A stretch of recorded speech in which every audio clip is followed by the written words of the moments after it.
गांव में एक गरीब कुम्हार रहता था जिसका नाम रामू था। रामू अपने हुनर से मिट्टी के बर्तन बनाता और गांव के लोगों को बेचता था। वह बहुत ईमानदार और मेहनती था, लेकिन उसकी स्थिति ठीक नहीं थी।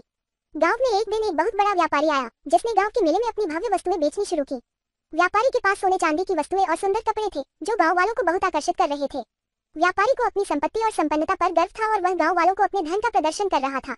रामू ने व्यापारी से विनम्रता से कहा, मालिक, अगर आप मुझे थोड़ा सा समय दें तो मैं आपको अपने मिट्टी के बर्तन दिखाना चाहता हूँ।